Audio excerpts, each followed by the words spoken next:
وہ مضبوط چال چلتا ہوا خانزادہ مینشن میں داخل ہوا تھا۔ لاؤنج میں داخل ہوتی ایک نازک وجود اس سے ٹکرایا تھا۔ ارحم خانزادہ نے بے اختیار اس کے گرد حصار باندھ دے اسے گرنے سے بچایا۔ ٹھیک ہو تم؟ وہ سرد لہجے میں بولا۔ جی میں ٹھیک ہوں ارحم لالا، سوری وہ آپ کو دیکھ نہیں پائی، لائبہ نے ہچکچاتے ہوئے کہا۔ دیکھ کر چلا کرو، آنکھیں ہی ہیں تمہاری بٹن نہیں ہے۔ ارحم سنجیدگی سے کہتا ہوا آگے بڑھا تھا۔ آنکھیں ہیں بٹن نہیں؟ ارحم کے جانے کے بعد وہ اس کی نقل اتارتی بڑبڑائی تھی۔ حد ہوتی ہے، بندہ اٹس اوکے کہہ کر بھی آگے جا سکتا ہے، پر نہیں، نواب صاحب جب تک اپنا روپ نہ جھاڑ لیں ان کا کھانا کہاں ہضم ہوگا۔ وہ بڑبڑاتی ہوئی چل رہی تھی پر یہ نہیں دیکھ پائی کہ سامنے ہی ارحم خانزادہ پلر سے ٹیک لگائے کھڑا اسی کو ہی نہارتا ہوا اس کی ایک ایک گوہر افشانی سن رہا تھا۔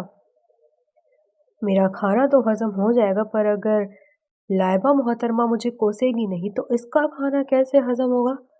ارحم نے اس کے قریب آنے پر اس کی طرف جھکتے ہوئے سرگوشی کی۔ ہاں! اس کی ڈر سے چیخ بے ساختہ نکلی تھی۔ وہ اچھلتی ہوئی 2 قدم دور ہوتی اپنے تیز دھڑکتے دل پر ہاتھ رکھ گئی تھی۔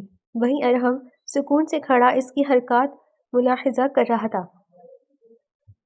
ارحم لالا، آپ کو ذرا میرا احساس نہیں ہے، میں معصوم سی بچی یہاں سے گزر رہی تھی اور آپ نے اتنی زور سے بولا کہ میرا دل ابھی تک دھڑک رہا ہے۔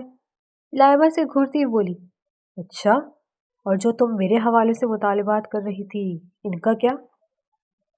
ارحم نے آبرو اچکا کر کہا۔ وہ میں جا رہی ہوں، مجھے بیجاں بلا رہی ہیں۔ اسے خود کو پھنستے دیکھ کر بھاگنا چاہا تھا۔ نہیں بلا رہے، مجھے کوئی آواز نہیں آئی۔ تم مجھے یہ بتاؤ تم کہاں تھی آج سارے دن؟ ارحم نے اس کی طرف دیکھتی آنکھیں چھوٹی چھوٹی کے سوال کیا تھا۔ میں تو کہیں نہیں، اپنی فرینڈز کے ساتھ گئی تھی، وہ تھوک نکل کر بولی۔ ارحم بیٹا تم آ گئے؟ بشرا خانم سیڑھیاں اترتی سامنے ہی ارحم اور لائبہ کو کھڑے دیکھ کر بولی۔ بشرا خانم کی آواز سنتے لائبہ نے سوکھ کا سانس لیا تھا۔ جی مام۔ ارحم لائبہ کو کڑی نظروں سے گھورتا ہوا بشرا خانم کی طرف بڑھتے ان کی پیشانی پر عقیدت سے بوسہ دیتے انہیں اپنے حصار میں لے گیا۔ وہ دونوں باتیں کرنے لگے جب لائبہ ان ماں بیٹے کو آپس میں مصروف دیکھتے وہاں سے کھسکنے کا ارادہ کرتی کچن کی طرف بڑھ گئی۔ اس وقت اس کی پناہ گاہ وہیں بن سکتا تھا۔ چلو تم فریش ہو جاؤ، میں کھانا لگاتی ہوں اپنے بیٹے کے لیے۔ بشرا خانم نے چند ایک باتیں کرنے کے بعد اس کے بالوں میں ہاتھ پھیرتے مسکرا کر کہا تو ارحم نے سر ہلایا۔ بشرا خانم وہاں سے گئی تو ارحم نے لائبہ کو ڈھونڈنا چاہا تھا پر وہ اسے کہیں نظر نہیں آئی۔ وہ دانت پیستا ہوا سیڑھیاں چڑھتے اپنی کمرے کی طرف بڑھ گیا تھا۔ 2 دن سے مسلسل اس سے چھپ رہی تھی کہ وہ اسے یہ نہ پوچھ لے کہ وہ اس دن کہاں گئی تھی۔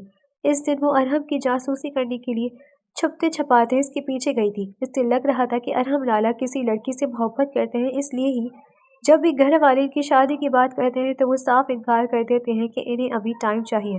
لیکن ارحم کا رات بھر غائب رہنا اسے ٹھٹکتا رہا تھا۔ اس کے خرافاتی دماغ میں آیا تھا کہ وہ اس کا پیچھا کر کے اس کی گرل فرینڈ کو ڈھونڈے گی اور اس کو سارے گھر والوں کے سامنے ایکسپوز کرے گی۔ اور وہ اپنے پلان پر عمل کر بھی رہی تھی لیکن آخری بار جب وہ اس کے پیچھے گئی تو ارحم اپنی بزنس میٹنگ کے لیے ایک ریسٹورانٹ آیا تھا جہاں اس نے لائبہ کو دیکھ لیا تھا۔ اسی وجہ سے اس کو پوچھ رہا تھا اور وہ وہاں سے غائب ہوتے خود کو بچا گئی تھی۔ کھانا کھاتے ہوئے ارحم کا موبائل مسلسل بج رہا تھا۔ اس کی سیکرٹری کی کال آ رہی تھی جو اس کو کل کی میٹنگ کے بارے میں بتانا چاہتی تھی، جبکہ لائبہ اس کو مشکوک نگاہوں سے گھور رہی تھی کہ آخر اس کو بار بار کال آ رہی ہے تو وہ اٹھا کیوں نہیں رہا۔ ضرور اس کی گرل فرینڈ کا فون تھا، اس لیے ہی وہ سب گھر والوں کے سامنے اٹھانا نہیں چاہتا تھا۔ اس نے پرسوچ نظروں سے ارحم کو دیکھتے ہوئے گرم گرم چائے کا کپ ہونٹوں سے لگاتے اپنی زبان جلا لی۔ کب میز پر رکھتی وہ ہلکا سا گراہی۔ سب اس کی طرف متوجہ ہوئے تھے۔ کیا ہوا بیٹا؟ فرزانہ خانم نے پریشانی سے پوچھا۔ وہ کچھ نہیں تائی جان، چائے گرم تھی پتہ ہی نہیں چلا، اس نے خجل سا ہوتے ہوئے جواب دیا تھا۔ خیال سے بیٹا، بی جان نے اس کی طرف دیکھتے پریشانی سے کہا تھا۔ جی۔ وہ اس بات میں سر ہلاتے چائے کے ہلکے ہلکے سپ لینے لگی۔ ارحم خانزادہ گھور کر اسے دیکھتا اپنے موبائل پر آتی کال کو کاٹتا واپس کھانے کی طرف متوجہ ہوا تھا۔ وہیں دوسری طرف لائبہ نے بڑی غور سے اس منظر کو دیکھا تھا۔ ہاں بولو، کہاں ہو تم؟ ارحم خانزادہ نے موبائل کان سے لگاتے سامنے والے سے پوچھا۔ سامنے والے نے جانے کیا کہا تھا کہ ارحم خانزادہ کا قہقہا گونجا۔ وہیں دروازے سے کان لگائے کھڑی لائبہ کے کان کھڑے ہوئے تھے۔ وہ مزید دروازے کے ساتھ چپکتی ہوئی غور سے سننے لگی۔